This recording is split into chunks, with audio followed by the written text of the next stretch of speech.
لیکن شیخ عبد القادر جیلانی سیدی غوث اعظم و عظیم ہستی ہیں کہ آپ چوزن ون تھے، آپ مادرزاد ولی ہیں، بلکہ آپ کو تو ولادت سے پہلے ہی سلیکٹ کر لیا گیا تھا۔ سبحان اللہ، یہ اللہ کی شان ہے، اللہ جسے چاہے عطا فرمائے۔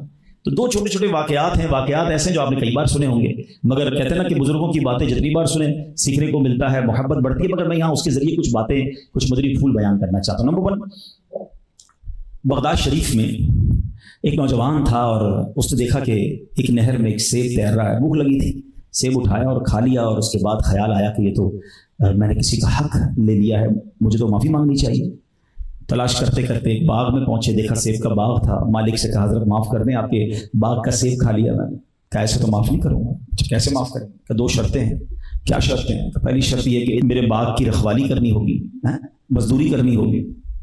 ٹھیک ہے، ایک سیب کا حق بخشوانے کے لیے باغ کے مزدور بن گئے، پانی دینے والے بن گئے۔ آج کا کوئی بندہ ہوتا کہتا ہے کہ معافی مانگنے آیا ہوں، نہیں دینی تو نہیں دو، میں جا رہا ہوں واپس۔ نہیں، جتنا بھی ٹائم تھا انہوں نے محنت کی، مزدوری کی، پانی دیا۔ جب وہ ٹائم پورا ہوا تو کہا حضرت اب تو معاف کر دیں۔ کہا دوسری شرط ہے۔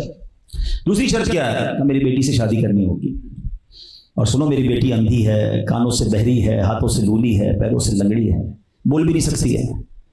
بتاؤ اتنے سارے نوجوان بیٹھے ہیں، اتنی ساری کیٹیگریز بیان کر دی جائیں تو کون ہے جو شادی کرے گا؟ مگر خوف خدا دیکھو، کہتے پھر معاف کر دیں گے۔ کہا پھر معاف کر دیں گے۔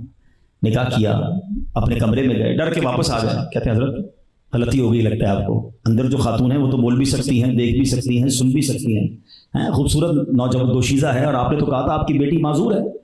مسکرانے لگے کہ بیٹا میں نے اس لیے کہا تھا وہ اندھی ہے کہ میری بیٹی نے کبھی حرام دیکھا نہیں ہے، بہری اس لیے ہے کہ کبھی حرام سنا نہیں ہے، گونگی اس لیے کبھی حرام بولا نہیں ہے، لنگڑی اس لیے کبھی غیر بے پردہ باہر نکلی نہیں ہے۔ میری بیٹی بڑی نیک ہے، مگر مجھے اس نیک بیٹی کے لیے ایک اچھا رشتہ چاہیے تھا۔ جب تم پہلی بار میرے پاس آئے سیب کا حق بخشوانے میں سمجھ گیا تم نوجوان اللہ کا خوف رکھنے والے ہو، تو میں نے تو ایک اور امتحان تمہارا لیا، تم نے اتنے مہینے مزدوری بھی کر دی ایک سیب کے لیے۔ میں سمجھ گیا تم بہترین چوائس ہو میری بچی کے لیے۔ بیٹا وہی تمہاری وائف ہے، جاؤ انجوائے کرو اپنی لائف کو، اچھے طریقے سے رہو، وہی تمہاری زوجہ۔ اب میں سوال یہ کرنا چاہتا ہوں، اتنی پاکیزہ خاتون ہو، اتنا خوف خدا والا مرد ہو، جب یہ جوڑا بنتا ہے تو ان کے پیدا کون ہوتا ہے؟ ان کے جو اولاد ہوتی ہے وہ شیخ عبد القادر جیلانی پیدا ہوتے ہیں۔ یہ غوث پاک کے والدین کا واقعہ ہے۔